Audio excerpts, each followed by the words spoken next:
రాష్ట్రంలోని 175 నియోజకవర్గాల్లో సర్వేపల్లి నియోజకవర్గాన్ని నెంబర్ 1గా నిలపడమే ప్రధాన లక్ష్యంగా పనిచేస్తున్నట్లు రాష్ట్ర వ్యవసాయ శాఖ మంత్రి కాకాని గోవర్ధన్ రెడ్డి అన్నారు.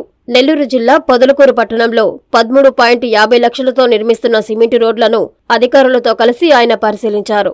ఎవరికి ఎటువంటి ఇబ్బందులు కలగకుండా రోడ్లు నిర్మించాలని గుత్తేదారులకు మంత్రి సూచించారు. ఈ సందర్భంగా మంత్రి కాకాని గోవర్ధన్ రెడ్డి మాట్లాడుతూ ప్రజా సంక్షేమానికి నిరంతరం పరితపిస్తున్న ముఖ్యమంత్రికి ప్రజలందరూ అండగా నిలవాలని మంత్రి కోరారు. గతంలో సర్వేపల్లి నియోజకవర్గం అంటే అవినీతిమయంగా ఉండేదని, తాను ఎమ్మెల్యేగా గెలిచిన తర్వాత నియోజకవర్గ రూపురేఖలు పూర్తిగా మారిపోయాయని, అభివృద్ధి పదంలో ముందంజలో ఉందన్నారు. తనకు 2 సార్లు ఎమ్మెల్యేగా, మంత్రిగా అవకాశం కల్పించిన సర్వేపల్లి ప్రజల సంక్షేమం, అభివృద్ధికి నిరంతరం పనిచేస్తూ నియోజకవర్గాన్ని ప్రథమ స్థానంలో నిలపడమే తన ప్రధాన లక్ష్యమని మంత్రి స్పష్టం చేశారు. ఈ కార్యక్రమంలో మండల వైసీపీ నాయకులు, కార్యకర్తలు, అధికారులు, వాలంటీర్లు పాల్గొన్నారు. కల్పించాం. ఎక్కడెక్కడైతే ఎలక్ట్రిసిటీ సదుపాయం లేదో అక్కడ ఎలక్ట్రిసిటీ సదుపాయాన్ని కూడా కల్పించడం జరిగింది. గడప గడపకి మన ప్రభుత్వ కార్యక్రమం నిర్వహించి ప్రజల దగ్గరికి వెళ్ళి ప్రజలకు ఉన్నటువంటి ప్రతి సమస్యను కూడా ఈరోజు మనం వాటిని పరిష్కరించే దిశగా చర్యలు చేపట్టాం. అయితే R&B డిపార్ట్మెంట్కి సంబంధించి గడిచినటువంటి సంవత్సర కాలంలో నేను మంత్రి అయిన తర్వాత ఈ నియోజకవర్గానికి సంబంధించి మొట్టమొదటగా 13,50,00,000 రూపాయలు ఒకటి, 11,25,00,000 ఒకటి, 17,75,00,000 రూపాయలు 3 పనుల్ని మంజూరు చేయించడం జరిగింది. ఒకటి ఏదైతే మనం ఈరోజు 11,25,00,000 రూపాయలతో చేయించామో నెల్లూరు నుంచి డేగపూడి దాకా వెళ్ళే రోడ్డు, దానిలోనే దాదాపుగా 5,75,00,000 రూపాయలతో మంజూరైనటువంటి పనికి సంబంధించి పొదలకూరు రోడ్డు పాత పడిపోయింది, నీళ్లు నిలుస్తున్నాయి, ఇబ్బందిగా ఉందంటే పాత సిమెంట్ రోడ్డుని తొలగించి కొత్తగా పునర్నిర్మాణం చేయాలనేటువంటి ఆలోచనతో 5,75,00,000 రూపాయలకు సంబంధించినటువంటి పనులు జరుగుతున్నాయి. వాటిని ఈరోజు పరిశీలించడం జరిగింది. ఎక్కడ ఉన్నటువంటి దుకాణదారులకు కానీ, ఉన్నటువంటి యాజమాన్యాలకు కానీ, ఇంట్లో కుటుంబాలకు కానీ, నివాస యోగ్యమైనటువంటి స్థలాలకు ఎవరికి కూడా యాజమాన్యానికి ఇబ్బంది లేకుండా యజమానులకి, ఇంటి యజమానులకు కానీ, షాప్ యజమానులకు కానీ చర్యలు తీసుకోమని చెప్పి అధికారులను కోరాం.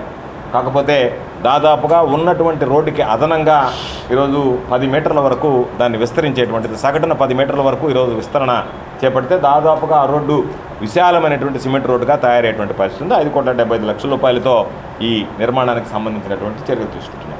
అదేవిధంగా ఇప్పటికే పొదలకూరు సోమశిలకు సంబంధించినటువంటి రోడ్డు 4 కోట్ల రూపాయలతో టెండర్ పూర్తయింది.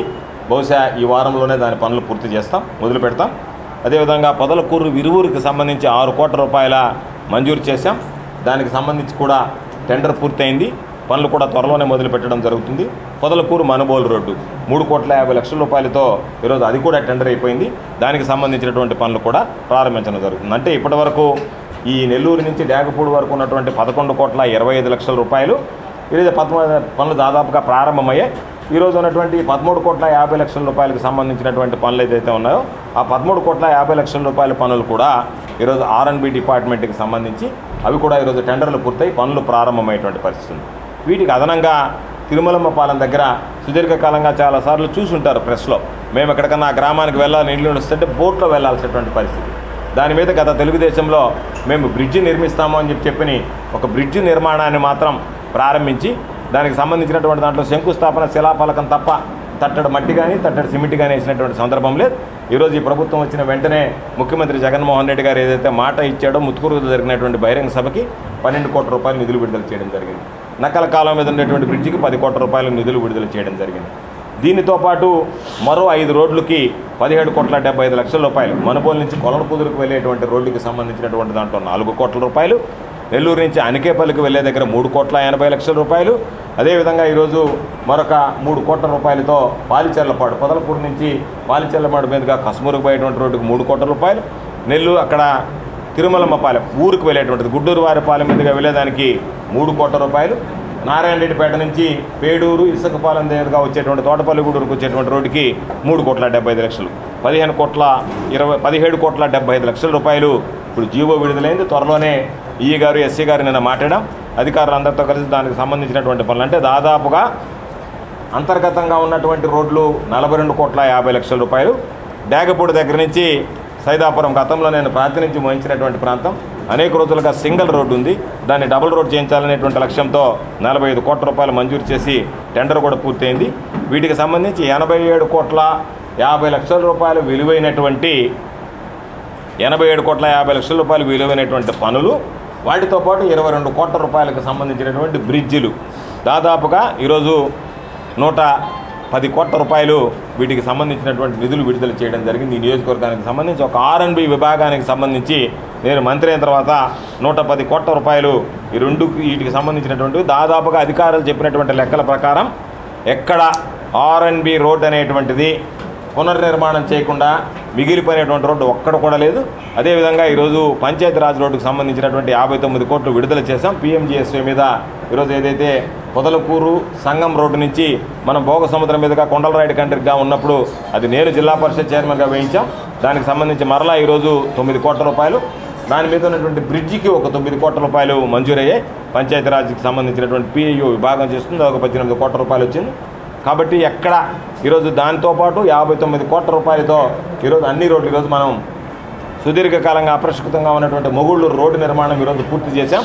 గతంలో AIB కింద సోమిరెడ్డి గారు వచ్చి అన్నిటికీ శిలాఫలకాలు వేసి వెళ్ళిపోయాడు తప్ప ఎక్కడా కూడా వాటికి పనులు ప్రారంభించినటువంటి నేపథ్యం లేదు. మేము అధికారంలోకి వచ్చిన తర్వాత ఇవ్వాల్సినటువంటి 25% రాష్ట్ర ప్రభుత్వం వాటా ఇచ్చి 75% ఏదైతే ఉందో లోన్ ఏదైతే గతంలో మంజూరు చేయించుకున్నారో వాటితో అన్ని గ్రామాలకి ఈరోజు దుగ్గుంట దగ్గర నుంచి కొనగలూరు, రామాపురం, ఓట్లపాలెం మీదుగా కోన చెరువు, అదేవిధంగా ఈరోజు మరుపూరు, బత్తులపల్లి, ప్రభగిరిపట్నం, నల్లపాలెం అన్ని గ్రామాలకు సంబంధించినటువంటి రోడ్లు ఈరోజు సిమెంట్ రోడ్లు AIB కింద వేసి వాటిని కూడా ఈరోజు ప్రారంభించాం. కాబట్టి ఈ ప్రభుత్వం గ్రామాలకు సంబంధించి అంతర్గత రోడ్డు నిర్మాణంతో పాటు గ్రామాలకు వెళ్లాల్సినటువంటి అప్రోచ్ రోడ్స్, మెయిన్ రహదారుల మీద కూడా దృష్టి పెట్టాం. అందులో భాగంగా సుదీర్ఘకాలంగా అప్రస్తుతంగా ఉంది. దీని మీద ఎప్పుడూ గుర్తుపెట్టినటువంటి సందర్భం లేదు. పాపం 2 రోజులకు ఒకసారి సోమిరెడ్డి వస్తాడు ఇక్కడికి, వచ్చిన ఆయన్నే నా హయాంలో అభివృద్ధి జరిగింది, ఇదంతా అవినీతి అని చెప్పి ఆయన హయాంలో జరిగినటువంటి అభివృద్ధి ఏదన్నా ఉంది అంటే చెప్తే దాని గురించి సంతోషిస్తాం తప్ప, సరే ఆయన ఏదో మొన్న లిఫ్ట్ ఇరిగేషన్ గురించి మాట్లాడాడు. ఒకసారి లిఫ్ట్ ఇరిగేషన్ దగ్గరికి మీడియా మిత్రులు, రైతులందరితో కలిసి వెళ్ళి మాట్లాడితే సోమిరెడ్డి హయాంలో ఆయన భాగవతం ఏందనేటువంటి బయటపడుతుంది. కాబట్టి ఈ నియోజకవర్గం ఈరోజు గతంలో జరిగాయి అన్ని రకాలైనటువంటి అవినీతి పనులకు ఆలవాలం అయ్యాయి. సర్వేపల్లి నియోజకవర్గానికి సంబంధించి ఎక్కడన్నా పొదలకూరు మండలంలో ప్రైమ్ సైట్ ఉంటే చివరికి పోలేరమ్మ మాన్యాన్ని కూడా ఆక్రమించడానికి చంద్రమోహన్ రెడ్డి టైంలో ప్రయత్నాలు జరిగాయి. దాని మీద మీడియా ఘోషించింది, అనేక రకాలైనటువంటి కథనాలు వచ్చాయి. వాటికి సంబంధించినటువంటి దాంట్లో ఆ రోజు మీడియాలో పనిచేసేటువంటి కొంతమంది పేరుతో ఆ రోజు చేశారు. ఈరోజు పాపం మీడియాలో నుంచి వెళ్ళగొట్టినా సరే కొంతమంది అక్కడ చేరి మేము జర్నలిస్టులు అని చెప్పి సోమిరెడ్డి పేరు చెప్పి బ్లాక్మెయిల్ చేసేటువంటి వాళ్ళు ఉన్నారు. ఆడియో రికార్డ్స్ ఉన్నాయి. మేము సోమిరెడ్డి మనుషులు, నేను జర్నలిస్టుని, నేను ఆడి పని చేస్తే ఒప్పుకోను, నాకు బిల్లు ఇకపోతే ఒప్పుకోను, నాకు డబ్బులు ఇకపోతే ఒప్పుకోను అంటే నీకున్నటువంటి గ్యాంగ్ అంతా ఏంటంటే నీ గ్యాంగ్స్టర్, నువ్వు బ్లాక్మెయిల్, థ్రెటన్ చేసేవాళ్ళు, దోచుకునేటువంటి వాళ్ళు, దొంగలు, పిక్ పాకెట్ గాళ్ళు, నీ మనస్తత్వం ఆ మనస్తత్వం కాబట్టి, నీచమైనటువంటి మనస్తత్వం కాబట్టి నీకు వచ్చేటువంటి వాళ్ళు, నీతో చేరేటువంటి వాళ్ళు వాళ్ళందరూ ఉంటారు. కాబట్టి ఏమి ఇబ్బంది. ఎందుకంటే చంద్రమోహన్ రెడ్డి ఇంతవరకు దాదాపుగా 5 సార్లు పోటీ చేశాడు, 4 సార్లు సర్వేపల్లికి పోటీ చేశాడు. ఏ రోజైనా ఎన్నికల కౌంటింగ్ దాకా ఈసారి గెలుపునాదే అయిపోయిందని చెప్పి ప్రతిసారి చెప్పడం. పాపం సోమిరెడ్డికి ఏమైనా నష్టంలో ఓడిపోతే నెల్లూరులోనో తప్పితే కట్టుకున్నటువంటి సంపాదించి అక్రమ సంపాదనతో కట్టుకున్నటువంటి బెంగళూరులోనో హైదరాబాద్లోనో పోయి పడుకుంటాడు. పాపం ఈయన మాటలు నమ్మి ప్రతిసారి పాపం పందేలు కట్టి ఈసారి అంటున్నారు పాపం తెలుగుదేశం వాళ్ళు, నేను పందేలు కట్టబడలేదురా, ఇప్పటికీ చాలా దెబ్బతినిపోయాము ఇతని మాటలు నమ్మి, ఇంకొద్దు ప్రతిసారి పందేలు కట్టి డబ్బులు కోట్ల రూపాయలు నష్టపోయాము, కాబట్టి ఈసారి పందేలు కట్టాల్సినటువంటి అవసరం లేదని తెలుగుదేశం పార్టీ నాయకులు సోమిరెడ్డి అయితే అయిపోయినట్టే అని మాట్లాడుతున్నారు. మేము మాట్లాడినాం కదా.